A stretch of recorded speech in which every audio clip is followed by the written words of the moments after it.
Hey everyone, welcome back to another episode of the Laundromat Millionaire Show, sponsored by HM Company Drain Troughs. Today's episode is going to be one that me and Carla are just going to be doing on our own. So sorry, you got to sit and just listen to us. There is no guest today, but we've gotten a lot of really good feedback, Carla, from the audience.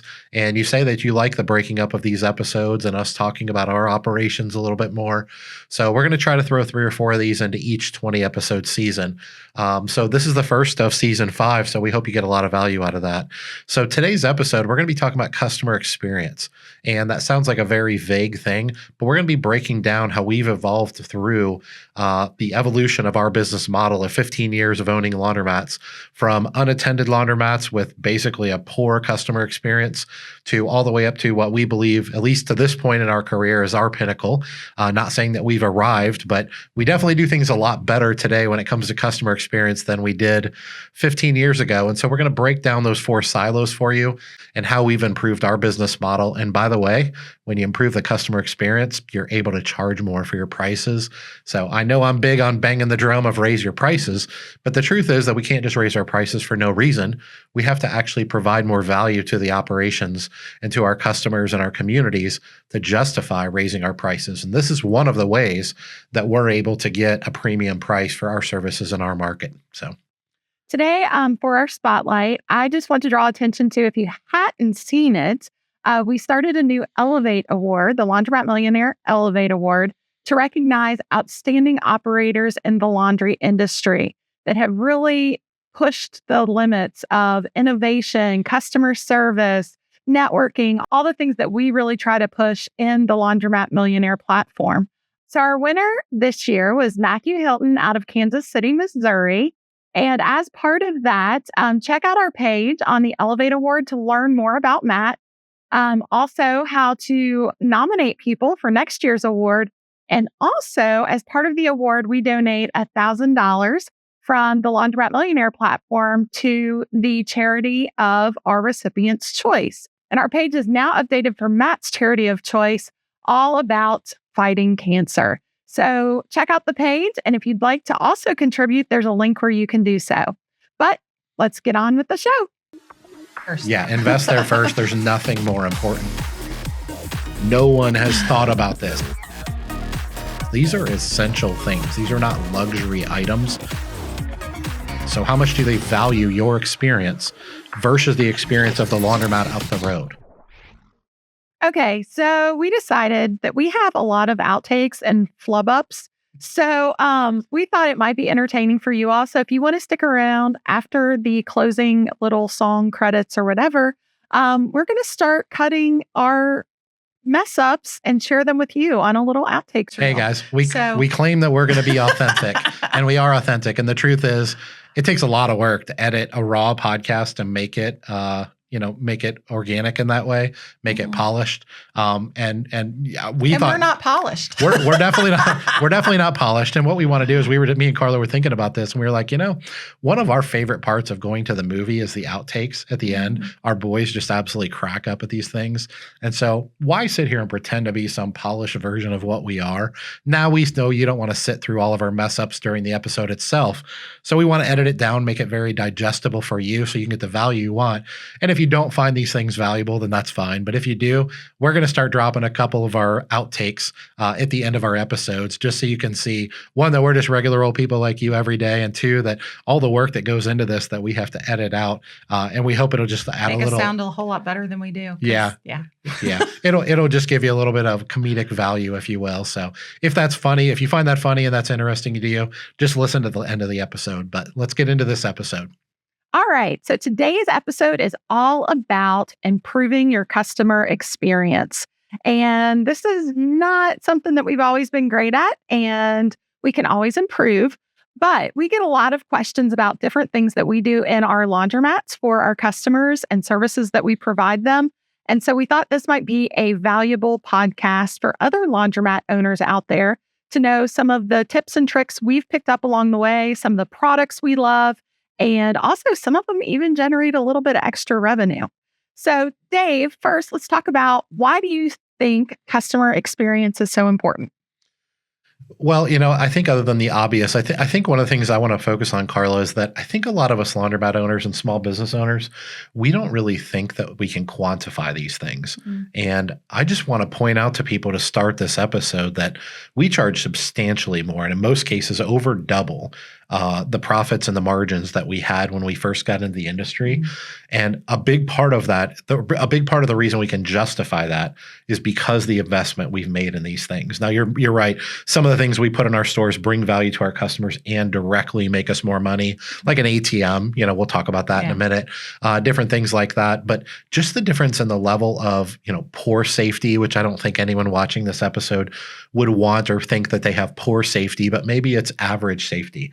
And maybe there's investments you can make in, maybe you already have security cameras, but you could have higher quality security cameras or a better quality video surveillance system, things like that.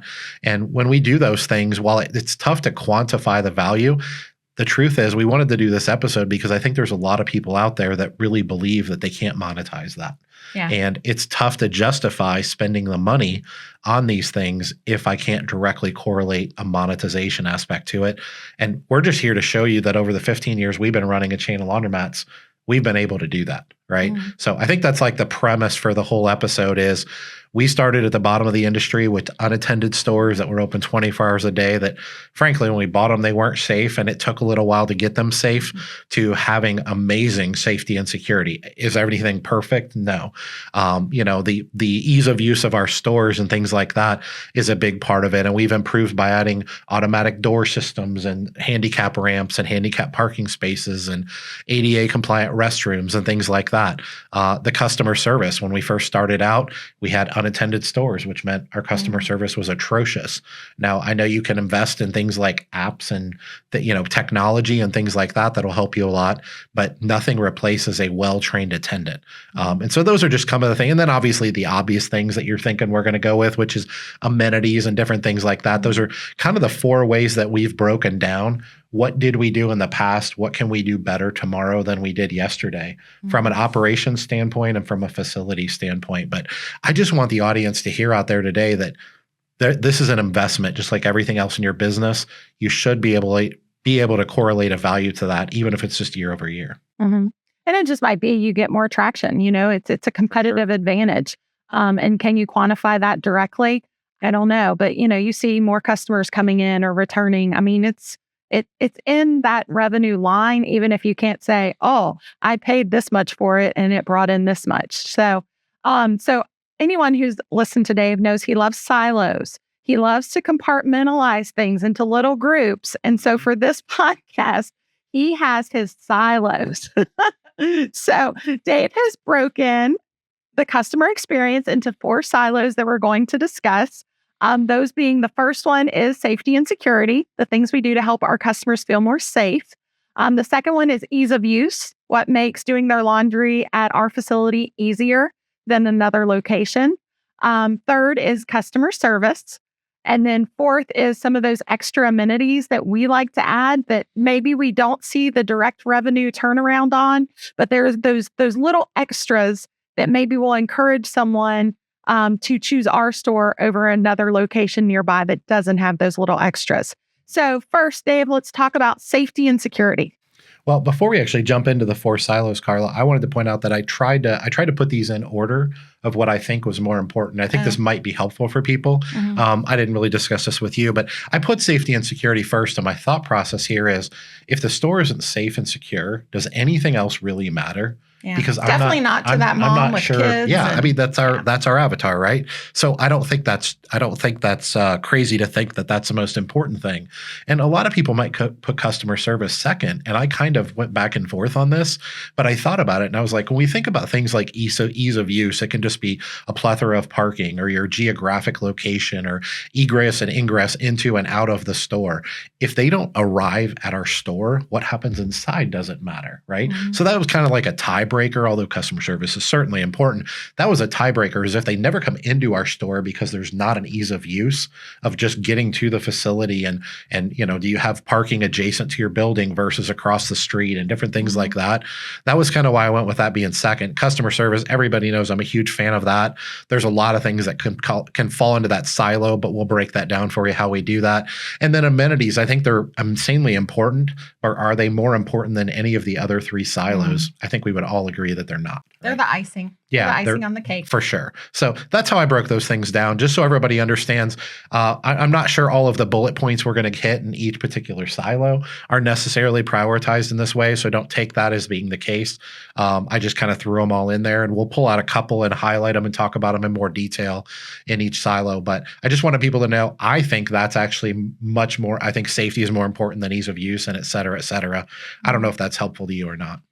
Whether you already have a laundromat or are looking to get into the laundry industry, everyone needs proper drainage. We use HM Company drain troughs. Their drain troughs were first created in 1991, and they have been the leading drain trough manufacturer ever since. They're made in the USA, and their drain troughs are fully customizable to meet your needs. That's why we've used them ever since entering the industry. They're easy to clean for our staff and plenty sturdy when we need to walk on them when servicing our washers. With the ability to span up to 25 feet, our troughs rarely need to be connected together, creating an easy installation. Want to slope your trough like we do? No problem. Just let the experts at HM Company know. For more information, go to their website at draintroughs.com. That is draintroughs.com. HM Company Drain Troughs. They've been leading the industry since 1991. Check them out today. So let's get into safety and security. So I feel like a lot of this is obvious. No big aha moments here for the most part. So obviously having well-lit facilities, both inside and outside, to make sure your parking is well-lit as well. Obviously, having security systems. And if you've watched our podcasts about insurance too, that's huge for those as well, to help prevent some of those, slips and fall lawsuits and things like that. So definitely the security cameras. I think even something like as simple that we don't think about, like secure payment options. So when somebody pays with a credit card, you're assuming that your information is encrypted and it's being handled correctly and things like that. There are people doing these things where they're not secure, which is a little terrifying. Okay.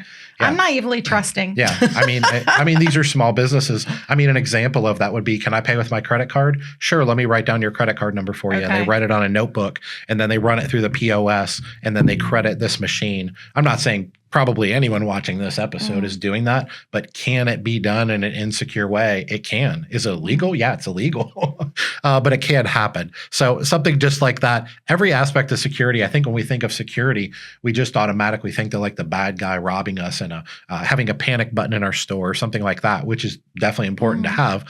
And we do have in our facilities. But I think there's other things to security, like handicap parking spaces, the ADA compliant restrooms that we talk about. We have branded logo mats in our store. And you might think when you first walk in the door, oh, that's cute, Queen City Laundry logo. Well, we could be safe and secure without the branding, but there's actually a lot of laundromats that don't have an anti-slip mat in their stores. So especially like where we live, or when we get like snow and stuff like that, helps get some of that water from being tracked in from outside, or even if it's raining outside, they are not tracking the water. It soaks up that water, and then you don't have those slip and fall accidents that you could be getting sued for. Yeah, for sure. And I know, there's maybe, once again, probably no one watching this, but some people won't want to hear this. But the truth is just the location of your premises, right? There are some laundromats out there in the country that I don't want to own. Period, of end of story. I don't care how much money they make. The lack of police presence or response or whatever you want to call it is just not acceptable to me. I can't change the community. If you can, then by all means do and try. But there are some laundromats in Cincinnati, by the way. There are some parts of certain communities across the country. I just wouldn't want to own a store in. I think of Jordan Berry from Laundromat Resource and how he had to basically take down the gang that had his store. And I will say, if you follow Jordan at all, he has since sold that laundromat. Yes. So he kind of decided it wasn't worth it as well. Yeah. So, we're not not here to tell you what to do. We're here just to tell you how we make decisions. There's roughly 30,000 laundromats across the country in the US alone, not to mention internationally. If you want to be in the laundromat industry and you want to be successful, you can do it without settling. And in my opinion, being in a community that doesn't support you when it comes to security and things like that, that's just a no-go for me, regardless of how much money can be made. Now, I can see people sitting in the room that are laundromat owners saying, no, we can't give up on these communities. I'm not one for giving up or taking the easy path. I'm not suggesting that. We need to serve these communities and the people in these communities in a high level. But this all falls under the safety and security. And honestly, even just like having an attendant on duty or having a high quality video surveillance system versus a low quality video surveillance system. It doesn't necessarily keep people from doing the things they're going to do, but man, it sure makes the police's job a lot better at being able to actually hold them accountable for the things that happen. And this might be the difference in a $800 video surveillance system at Sam's Club and a $5,000 video surveillance system.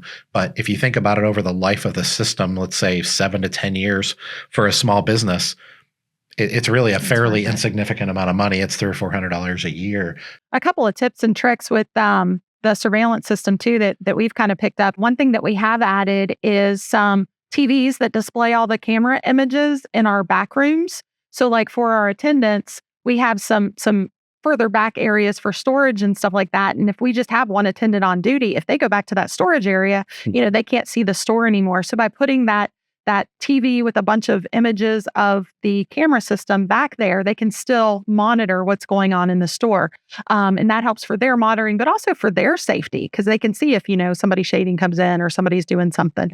And then we've also, even before, put up one of those monitors in our store, like in the lobby. The reason being is there's a lot of people who you see this all the time on TV where people have up fake cameras. They put up fake cameras and say in a sticker that says you are under surveillance. Yes, it's a lot cheaper, but I think people are getting to the point that sometimes they don't believe there are real cameras. So by putting up a monitor that displays maybe not even all of the images, because maybe you don't want them to know everywhere that you see, but let them know, hey, you are being watched. And that also tells, the mom with 3 kids in there, hey, don't worry, we're watching this. It's under surveillance. So just a couple tips. I think that's powerful that you mentioned that, Carla, because those are things we learned, but ironically, we learned them through our customers, right? When we bought our first store, there were fake cameras in there and the place was a hot mess and everybody knew they were fake. When I took them down and put up new cameras, half the customers were like, but do they really work? And I was like, oh, no.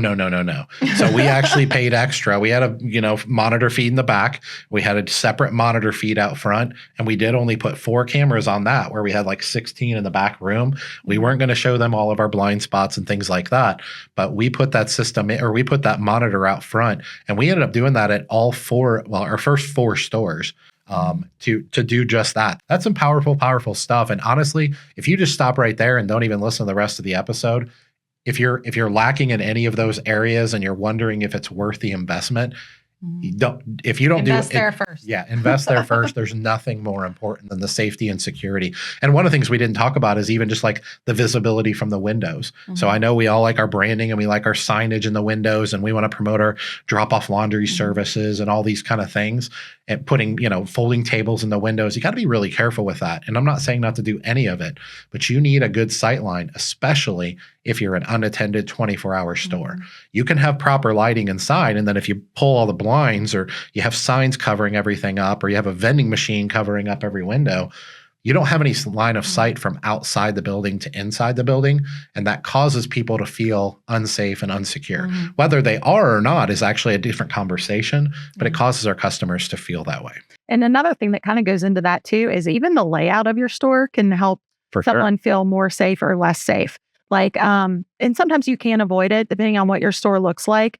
But if you think about it, anyone does not like to be backed into a corner. So if you have an aisleway that ends in just a wall, when someone's using that washer or dryer, if someone were to corner them, they are stuck. So just having enter and outer, if possible, from any of your aisleways, that's helpful. No, I think you're exactly right. And that's something that I don't think people think about when they're either new to the business or maybe just it's never occurred. Like, once again, if you're not a customer of your store and maybe you're a big, strong guy and you're not even intimidated if somebody did turn to you and say, "I have a question for you."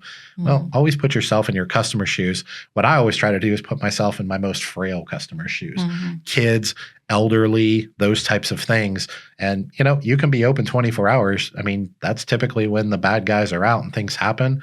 And whether it's a big, strong guy or somebody else, if you can corner them, anybody that knows anything about security knows you have a tremendous advantage, right? And even if nothing bad does happen, just the feeling in their heart of the anxiety and the stress of somebody just turn and ask a question like, "Do you know anything about this dryer?" And all of a sudden the person psychologically realizes this person has me cornered, right? Yeah. So all of our 4 stores have been built in a way where anytime you enter, I mean, obviously the restroom's a bad example, but anytime when it comes to the aisles of the store, you always have the inner and the outer. All right. So we can't spend this whole time on just security. So No. move on. Next silo, as Dave likes to call them, is ease of use. So things that we do in our laundromat to make doing their laundry there easier. So let's start from, I guess, the beginning of the process. So first, just location and the inners and outers, or ingress and egress. So how easy is it to get in and out of your laundromat? And sometimes you can't control this. We have one of our locations. Honestly, it does not have the best in and out. It does not have the best parking, but it is in an amazing location as far as like visibility and the population density around it and the demographics. And so it does wonderfully despite its shortcomings with the parking. And unfortunately, we're cornered in and we can't expand any. So there's not much we can do about it. But when you can, do something about it. Make it as easy as possible for people to get in and out of your store. Another thing is so now they're parked, they're wanting to bring their laundry in. Do you have things like obviously ramps where they could roll the cart out to their vehicle and load it up very easily? Do you have doors that maybe are automatic doors ideally? If not, do they maybe open both ways, or, are they at least one side of it's push, because it's a lot easier to kind of push in than to pull it open and then try to roll your cart in. Things like that, just getting in and out of your facility. Anything I'm missing there? Well, just even the size of like laundry carts, but also just a high availability or a plethora of laundry carts. That's a delicate balance because you don't want to have so many carts that they're in everybody's way, or that makes the ease of use quality go down, right? But having the right amount of carts, having them properly positioned under folding tables or in front windows, wherever you put those things so that they can, an example of this, a poor design is you can have the right amount of carts, you can have a lot of large laundry carts, but let's say the only place you have to store them is in the back of the store, right? Now, is this something that's going to keep someone from using your store? I don't know. Maybe, maybe not, but it's just not ideal. So I want to call attention. You place all the empty laundry carts in the back of your store because that's the best place to put them. Well, what is the first thing someone does when they walk into a laundromat? They typically will bring one bag with them, but if they have more than one bag of laundry, they will place it in front of a washer, grab a laundry cart, and go back out to their car to get the rest. In fact, a lot of our customers that bring a lot of laundry, they won't even bring one bag in. They'll get out of their car, come straight inside and grab a cart, or sometimes if they have a kid with them, grab 2 carts. And I'm not saying they won't go to the back of the store, but it's more of a convenience for them to be right inside the door. You want to make it as easy as possible. Yes. So there's the functionality of having the right amount of carts and the size of the carts, but there's also just involved in the layout of the store is where are the extra carts going to be stored when they're empty. Another little tip that we've picked up with the carts, and we've had people at workshops comment on this, is we like the carts with, instead of having the 2 bars, like a bar on each side and then the bar going across to hang items or whatever, is the ones with 1 bar and like the triangle to hang hangers on. And the reason being is they slide under those folding tables much more fully. The ones with the 2 bars, you can kind of only half slide them. So that is a great way if you are limited on space, is get the carts with the single bar and the triangle instead, because they can be like fully submerged under your folding table. So just a little tip there. Yeah, when they're needed, they're out and it doesn't matter. But when they're not needed, how can they most easily be stored? And if you can plug one of those carts underneath a folding table, it'll only be sticking out about 3 inches. Yeah. So it's not taking up much space at all. And it's a great way to be able to disperse them kind of around your store, assuming you have folding tables kind of dispersed around your store. Yeah, for sure. Another one is just the width of the aisles, which I don't think we need to discuss really, but I think you get the concept there. If Carla keeps talking about our workshops. By the way, anyone that's been to our workshop, I just want to say thank you, because a lot of this episode has come from the feedback you have. When you do 7 workshops with 15 to 20 people that are all laundromat owners or potential laundromat owners, one, they make a lot of comments of what they like about our store and they wish they had done this or they wish they had done that. And by the way, we've gotten some good ideas, because when you spend 2 days with people, you get to know them really well. And all of us laundromat owners like to take, like to talk shop. So anyway, I just want to point out that a lot of things we're commenting on today are things we've learned through the School of Hard Knocks over operating 15 stores or 4 stores for 15 years. But part of it too is that extra value of people coming to our workshops. And while we're really there to talk about wash, dry, fold and pick up and delivery and things like that, we're always talking shop about the laundromats too. Every time we're in the store, people have this question and that question, and why'd you do this? Taking pictures and things like that. Where'd you buy it from? Right. And we get a lot of that. And by the way, that's just some of the value of the byproduct of the value of the workshops too. So we just want to give a call out and say thank you. Another example of something that you can, take this idea and kind of run with it is just the temperature of your store. So maybe you have air conditioning, but you don't want to spend the extra money to keep it on 72. So you put it on 80, right? Not saying 80 is bad. 80 having air conditioning. For me, it's bad. Well, I mean, if it's 100 out and you walk into the store, what I always say is everything's relative, right? So if you walk into a store and it doesn't have air conditioning, having air conditioning at 80 is better than not having air conditioning. I agree. But it's not as good as 72, right? Or whatever your ideal temperature is. And sometimes people will invest in air conditioning, but they won't invest in keeping the temperature down. They don't want the machine to work that hard or something like that. And by the way, we understand when it gets 150 degrees in Arizona, like there's only so much you can do, and it probably won't be able to get it down to 70 no matter how hard you try. So we get that too. We're not here to criticize. We're just giving examples. We're always trying to think of the customers and put ourselves in their shoes. But my point is the difference in having air conditioning or not having air conditioning, or I hope everyone has heat, but having heat in your stores is one level of the ease of use of the store and the comfortability and things like that. But another level to it is just tweaking that down from 80 to 78 or 78 to 72 or something like that. And this is another example of you may not think it matters, and we're here to tell you that it does. Would you like to make more money from your laundromat? Would you like those machines you're paying for to have more turns per day? Do you offer wash, dry, fold services or pick up and delivery laundry services? If not, would you like to? Whether you do or not, we have an amazing opportunity for you in Cincinnati, Ohio. Yeah, you've probably heard about it, guys, but it's our wash, dry, fold, pick up and delivery workshop. And to answer your first question, yes, it is for drop-off laundry, wash, dry, fold, and pick up and delivery. So if you're doing any of those things, this workshop is going to help you tremendously. But the truth is, we were pretty so-so laundromat owners and so-so successful until we launched drop-off laundry and pick up and delivery. And being able to what I call optimize your laundromat to generate more profit and more revenue out of the existing facility, that's the key to taking your life from good to great, financially speaking, with laundromats. And that's what made us Laundromat Millionaires. You don't have to just listen to us. Listen to what some of our past attendees have to say about our Wash, Dry, Fold, Pick Up and Delivery workshop in Cincinnati, Ohio. It was the best workshop I've attended in over 25 years. And what you guys have put together is nothing short of phenomenal. I think that you guys have put together both strategic and tactical systems that will make an individual who wants to own the laundromat profitable within months, not years. Was the workshop worth the investment? Without a doubt, it was definitely worth the investment.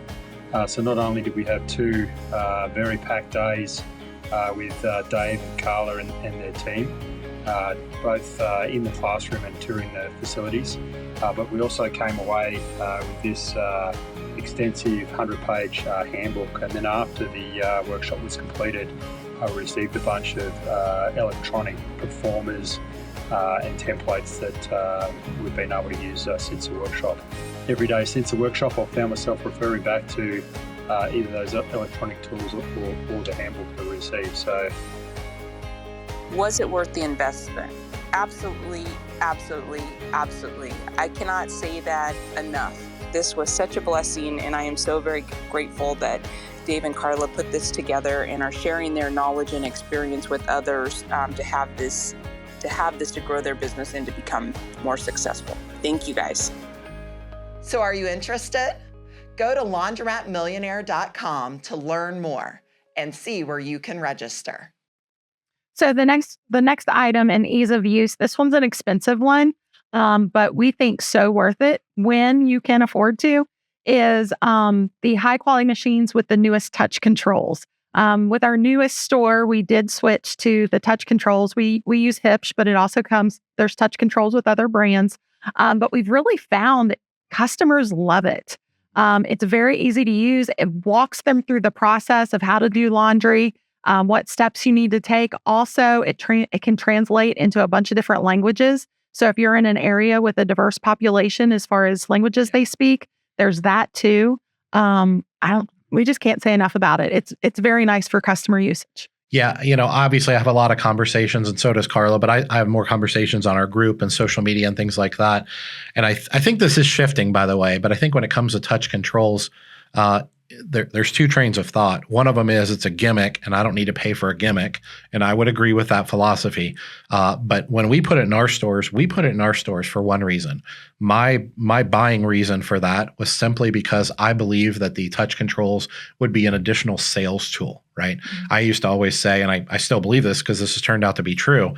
Hey, versus, the alternative to having a attendant standing next to every washer, and as someone is choosing hot, cold, warm, whatever, all these different cycles, how great of a customer experience would it be and an ease of use of it be to have an attendant standing there answering every question every time they click a button? Well, that's not feasible. But the touch controls are the next best thing to that because they're very intuitive, right? Most of them are very customizable. So you can even change the difference in the language, or not the language, but the lingo of how you word things and the bold headlines and things like that. And then there's another level to it, which is the cycle modifiers. And I've shared this pretty publicly, but whether it's the Hydro Perfect Pour, which we now sell detergent and soap or detergent and softener, through the machine, through the touch controls, which has been a new revenue generator for us. It's also greatly improved the customer experience. The other side of it is just extra wash and extra rinse and things like that. We saw our modifiers, the use of them jump by almost 30% when we added from one store to another, when we added touch controls at the second store, or it's really the fourth store, but you get the idea. So my point is there's a couple sides to it. One of it is just the intuitiveness of the ease of use and it talking to the customer, not physically, but reading to the customer and explaining things in more detail versus a hot button or a cold button or whatever. And the different controls, there's 8 or 10 different cycle choices. So bedding and et cetera, and you can customize those and call them whatever you want to call them. And you can position them in different ways. You can't do any of that with the touch or without touch. And so once again, we don't care what equipment you use, but if you're looking to operate a modernized laundromat at the top of the industry and customer experience is important to you, I think the touch screen, regardless of the company that you use, is a non-negotiable. And I know there is an upcharge to it for all the manufacturers, but I can tell you we got our money back from that in less than 12 months. Mm-hmm. For equipment that'll last us, 20, 25 years. In most cases, that seems like a pretty good ROI to us. So some other areas in ease of use, obviously, the payment system you choose. For us, all of our stores are hybrid. So that means that we take both cards and coin. We use dollar coins. It helps with not having to collect nearly as often and less items that people need to slide into that machine to pay that price. But you have to decide what's right for you and for your market. Should you do loyalty cards? Should you accept pay by phone, tap to pay, all that different stuff? And the more options, we feel like the more options you can provide your customer, that makes it even easier for them because they can use their preferred option. Yeah, for sure. I mean, every customer's different, and it's a balance between being all things to all people and trying to be nothing to no one, right? I mean, you have to find this happy medium in the middle. You can't ever make every customer happy, but we found hybrid payment systems to be great options for us. So just another one, once again, just another way of providing another level of customer experience. You want to use coins? Fine, use coins. You want to use cash? Use cash. You want to use phone pay? No problem at all. We always say, we'll take your money no matter how you want to give it to us. And a little side note, this came up with someone in our workshop as well, is what happens when the Wi-Fi goes down. And that's one thing, if you're hybrid, cash still works without Wi-Fi, but the pay systems do not. So that's another thing to think about. Another thing is with ease of use is your mix of equipment. In this, you really need to think about your market, your demographics, your clients. If you have a lot of single people, then those 20 or 30 pounders are nice to have. If you have a lot of families, you definitely want to do the larger machines. But regardless, you want to mix, because even the family that comes in with 100 pounds of laundry, they might still have like a small load of whites that they want to do separately, or a small load of delicates or whatever. So it's always good to have a nice mix that goes along with the demographics of your clientele. Yeah, and even like the pricing, I'm not going to get into it because this isn't a pricing episode, but we've talked about pricing in the past for self-serve, and just the difference in how you price machines or placement, right? Going back to the layout of the store, the mix that you put in there, how many 80s, how many 60s, how many 40s, 30s, 20s, et cetera.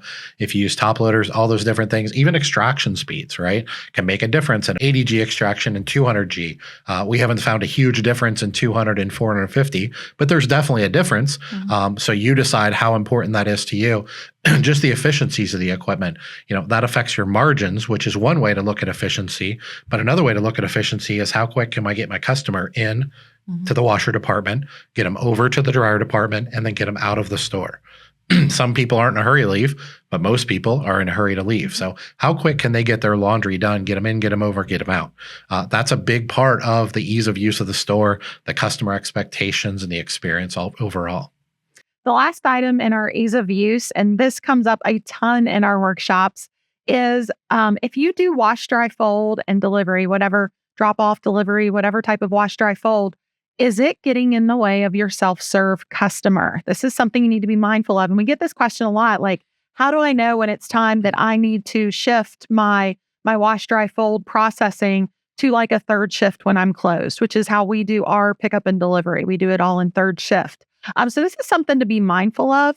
You need to make sure that your attendants or your processors doing that wash, dry, fold aren't in the way of your self-serve customers.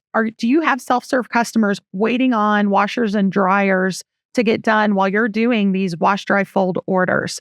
Because if so, then you are hurting the customer experience for your self-serve customers, and it may be time to migrate your processing to a different time of day. Yeah, a couple other things I want to throw out real quick on this, Carla, is one of them is the time of day is a factor, but even like your attendant training. Our attendants are trained, we don't have as many 20-pound machines and 30-pound dryers as we do 40s, 60s, and 80s, and larger dryers, 45 pounds and 75-pound dryers. And so they know, especially during peak times, but really at no time, are they to take up, our new Superstore, for example, has a lot of equipment in it, but it only has 7 20-pound machines. They know under no circumstances are a totality of the operations on second shift or a drop-off laundry order to take up more than half of those.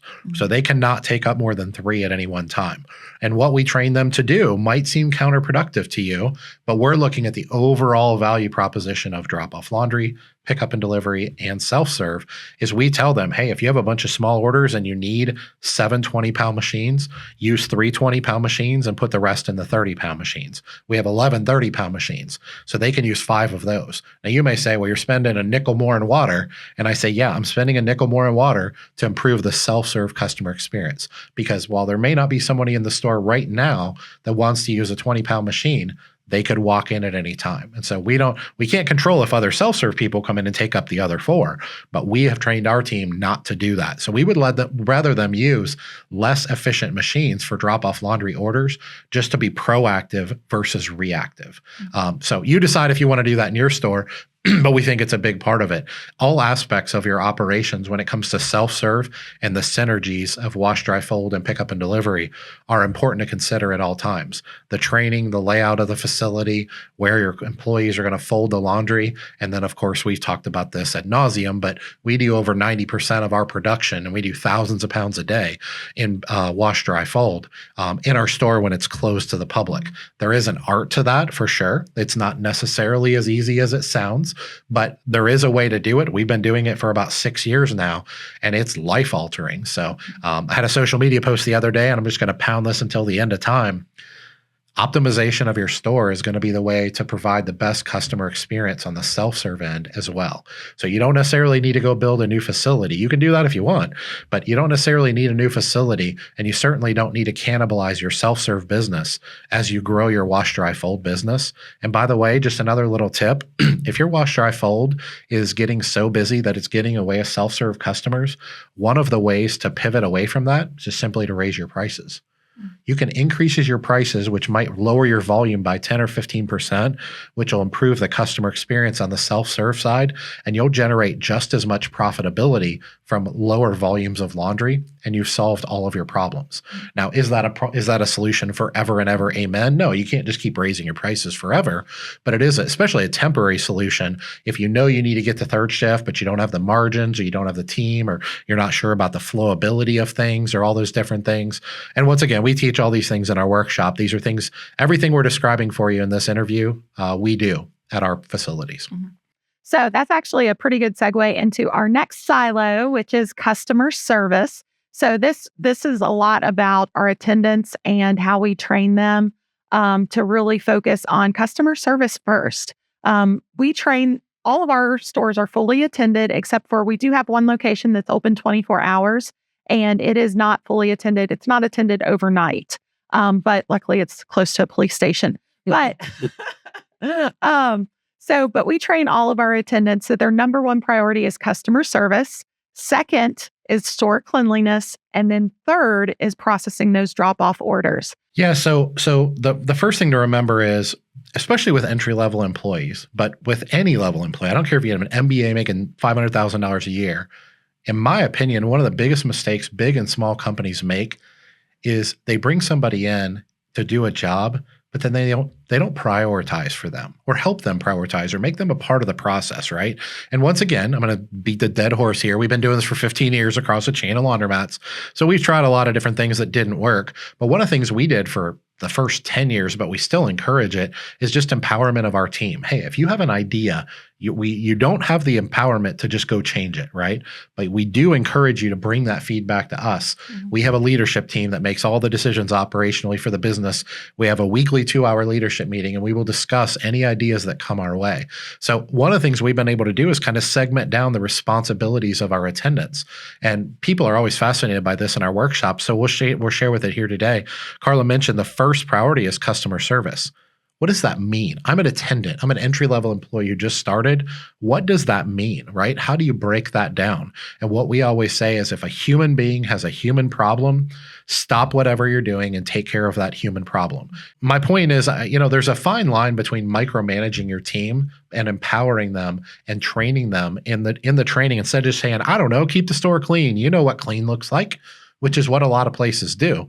What we train our team to do is to focus on human needs first. I think of it, if I walk into a laundromat and there's a spill on the floor, but I see the attendant, playing on her phone.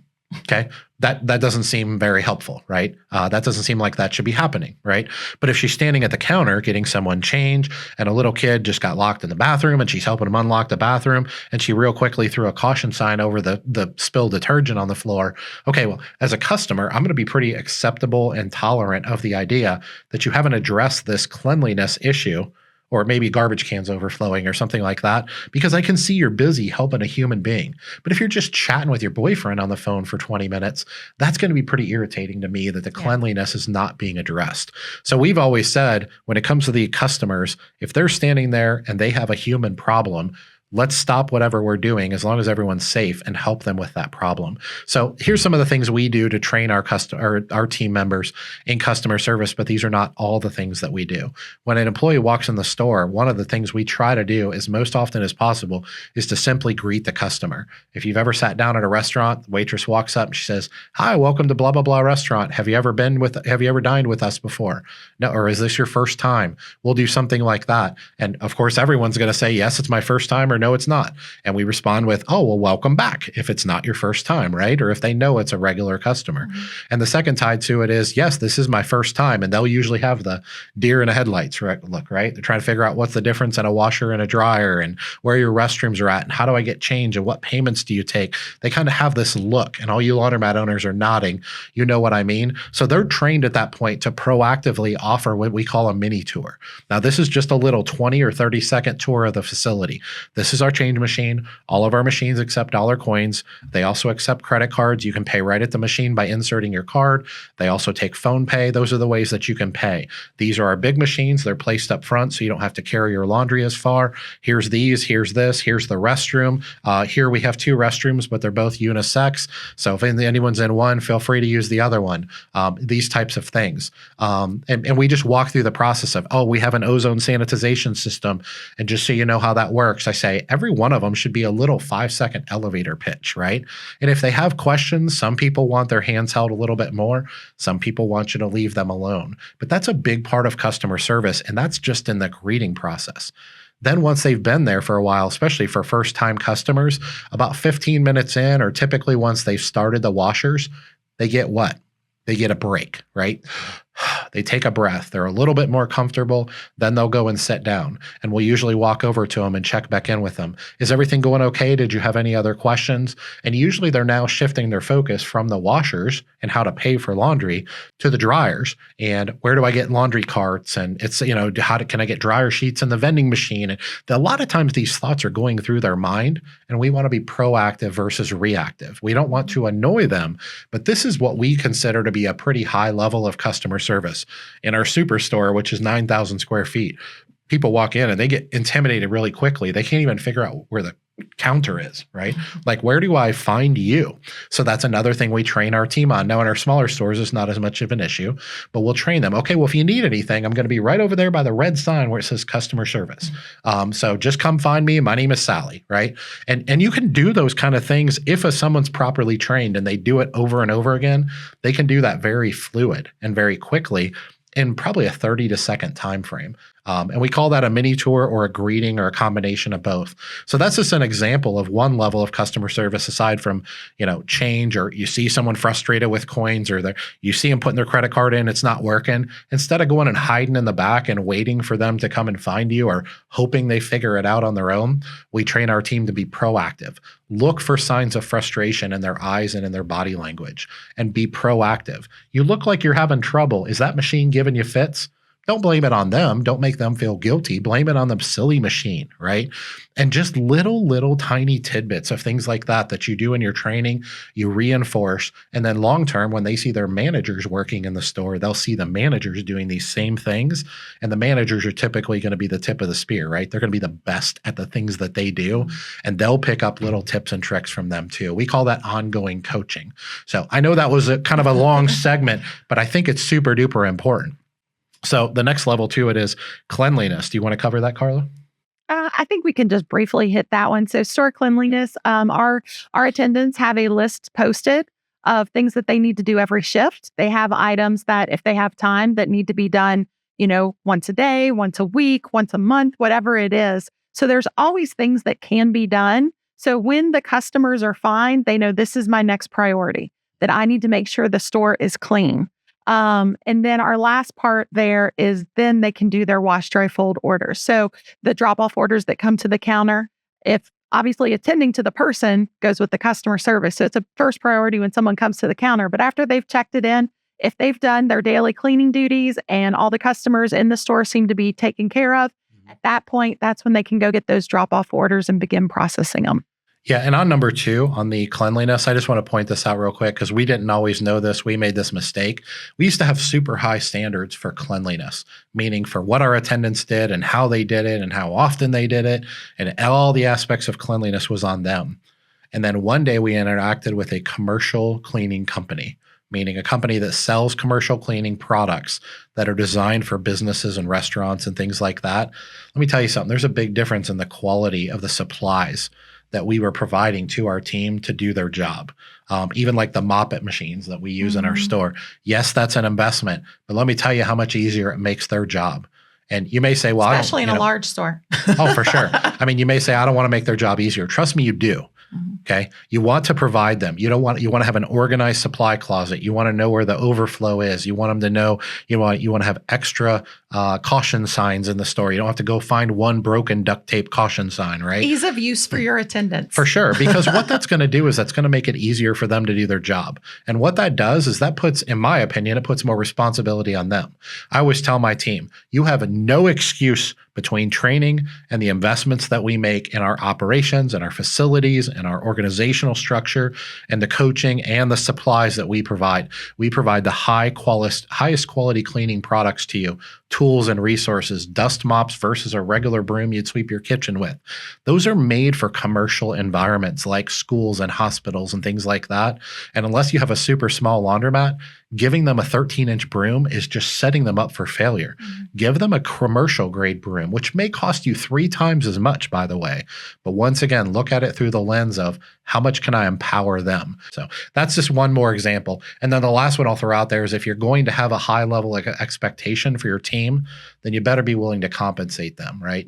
So when it comes to the attendant compensation, you can't have a higher level of expectation for your team if you're not willing to compensate them more. And I'm not suggesting paying them 6 figures or anything like that, but we've learned that there's a different level of the quality of the person that you get from a minimum wage employee to about $3 to $4 above minimum wage. So you don't necessarily have to pay them $50 an hour to get a higher level quality of person. Tend to fall into another level of employee if you pay about $3 to $4 above minimum wage. We go into more detail on that in the workshop too.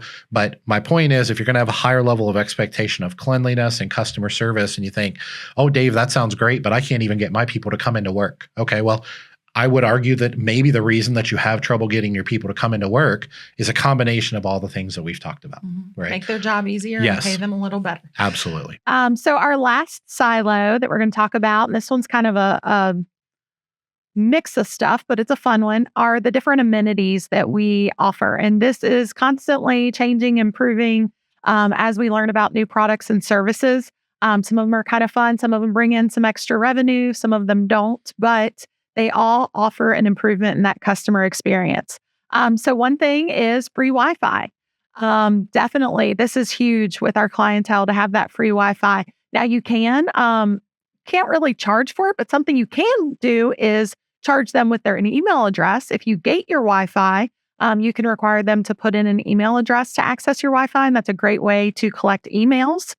So that is an option with that one. Something else that we have, comfortable seating. And this has kind of been an evolution. So, not just like the hard benches and things with no backs and stuff like that. We've really tried to elevate our seating choices, adding some seats with cushions, even some leather seating, some couches. And you have to kind of figure out what's right for your facility as far as spacing. But I think an important part of it is honestly, as I look at different laundromats, is offering ample seating, like not just comfortable, but is there seating? And is the seating in areas that I can see my laundry from?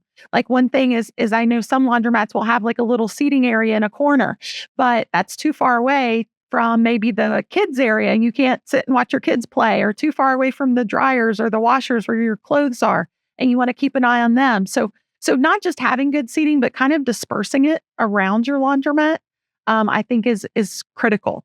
Well, I just want to throw folding tables in kind of that same category. I know folding tables aren't necessarily comfortable, but having the right level of folding tables, having folding tables that aren't rickety. You know, you can buy your little $70 folding tables all day. We paid $1,200 for each of our folding tables. These are super high quality. They not only look good, they feel good. They're going to last a long time. They're at the right height. They have the lip on the back so the laundry don't fall off.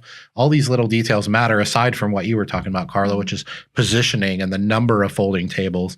I am just blown away to this day how as our industry evolves and elevates, there's so much good happening in our industry. And every day I see pictures on social media and YouTube videos of people showing off their beautiful laundromats where they just spent $300,000, $400,000, $500,000, sometimes over $1 million. And I'll look in there and I'll be like, they have 80 washers and dryers combined and 6 folding tables. I'm just like, no one has thought about this. How did you just spend $1.2 million and really ruin the seating and the folding tables? These are essential things. These are not luxury items.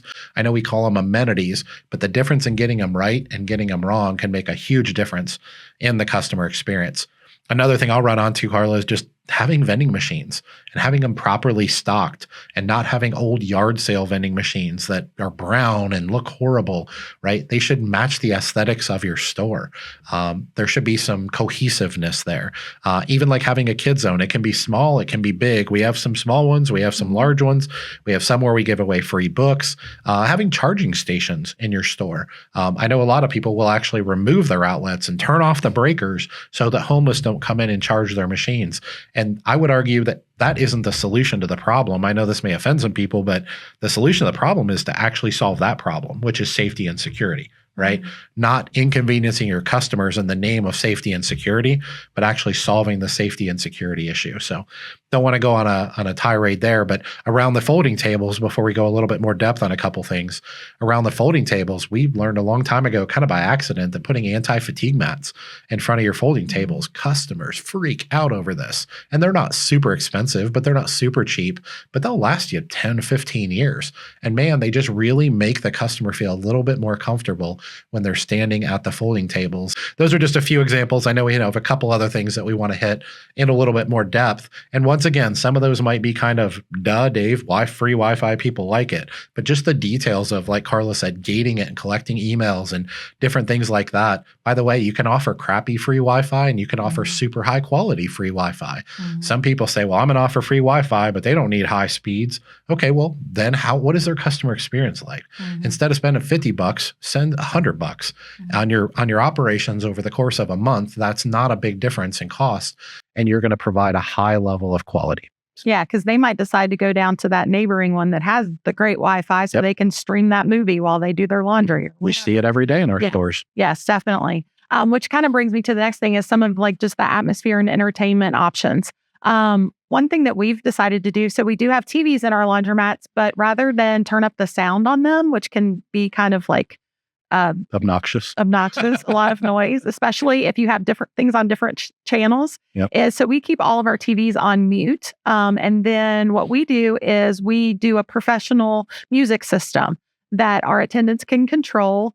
We use Music Systems and Services out of Evansville, Indiana. But basically it's a speaker system that they put into our store, and all of the different music lists that they can play from are all family friendly. So they have like, a country station, a pop station, whatever, a Christian station, different stations they can kind of choose from, but none of them have advertisements and they're all family friendly. So we love that. And so do our customers. Another thing that we've put in is, and we've done a podcast on this, Magazine Jukebox. If you're not familiar with Magazine Jukebox, it's basically kind of like a magazine service, but that you can get through your phone. So you can do magazines and games. And the great thing about it that our customers love is it has the top names in magazines. So we're talking like People, Life, the magazines that they want to read. But also they don't have to download an app. So around our store, as part of Magazine Jukebox, we have little QR codes that they can just scan and it brings it up, and then they can access that magazine. That magazine also, or games, there's games on it as well, trivia games, different things like that, puzzle games. They can access that magazine actually for 24 hours. So not only can they look at it while they're in the store, but if they don't finish it, they still can continue to read that magazine for 24 hours afterwards. Also, Magazine Jukebox, you can even use it to collect email addresses if you'd like. A great thing about Magazine Jukebox too is it has different plans. You can use it for free. There's a little bit of money you have to pay for the signage, but it's a free service where you just get so many magazines that you can access, your customers can access. But if you want to pay the subscription, you actually get more choices of magazines and games for your customers. You also get the ability to gate it where they have to enter their email address. You can collect those email addresses for your own marketing campaigns. You can also put in your own advertisements and requests for like Google reviews, or if you want to advertise your wash, dry, fold or other services or coupons or discounts or anything like that that you have in your store. So it can be free, but for a small monthly fee, which is what we do, it can actually even do a whole lot more. So we really like Magazine Jukebox and our customers rave about it. Yeah, I mean, something that goes without saying, but just having an ATM in your store, and I know there's a lot of back and forth on whether an ATM is valuable when you have phone pay and credit cards and things like that in your store.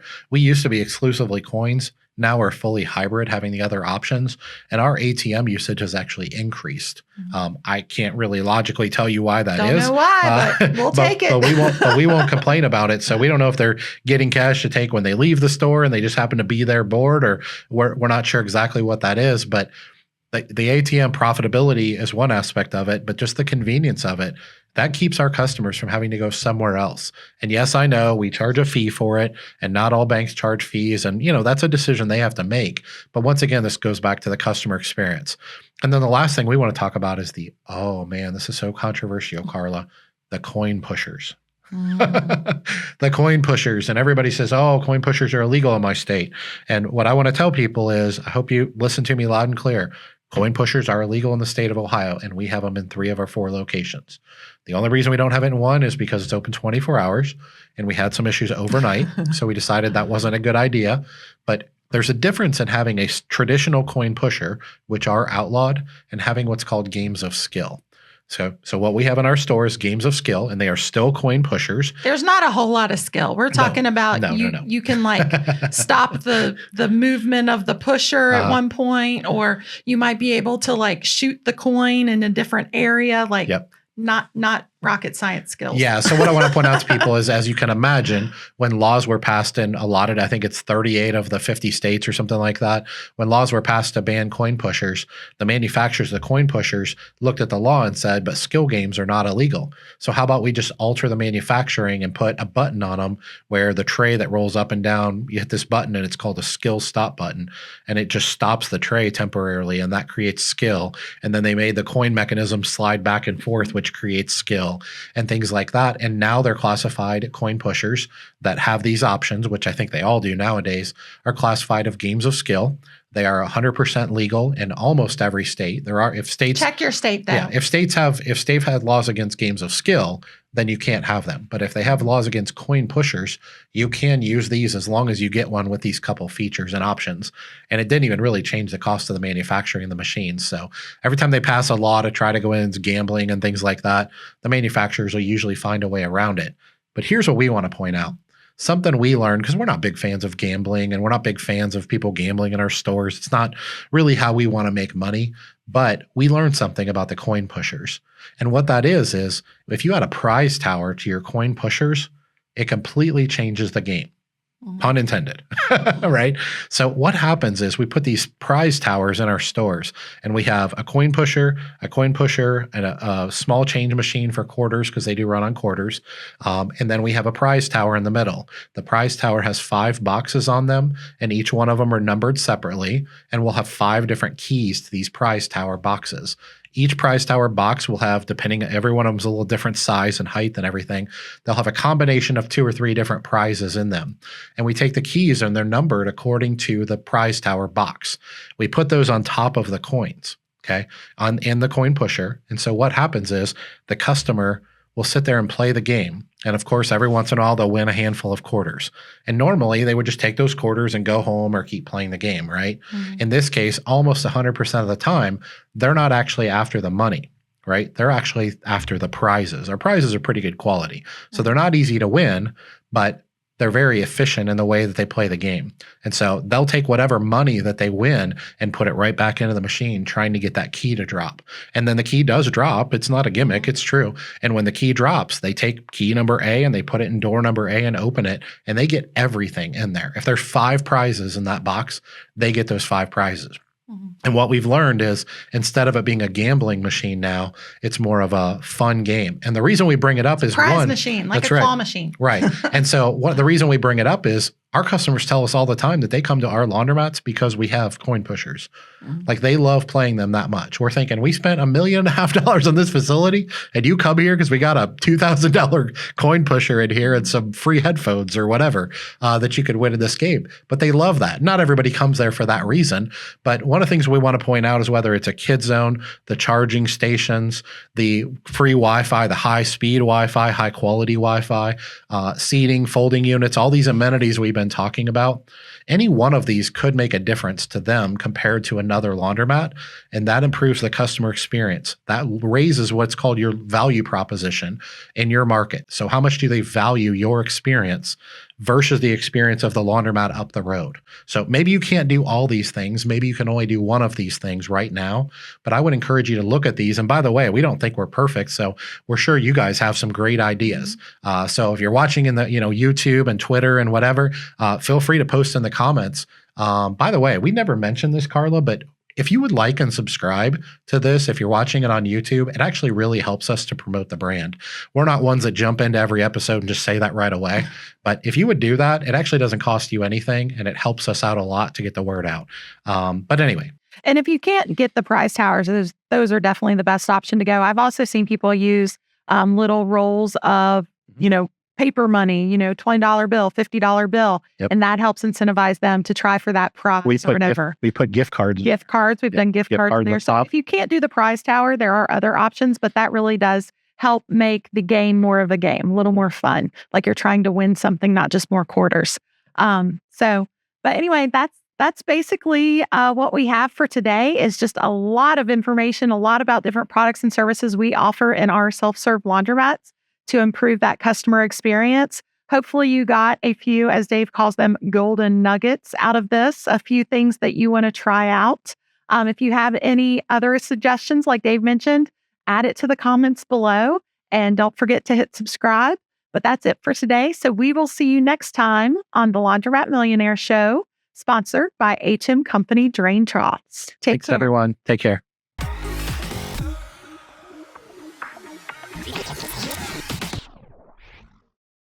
Whatever. I don't know. Whatever's best. Okay. So, I don't know what to say. Okay. Did you call it inner and outer?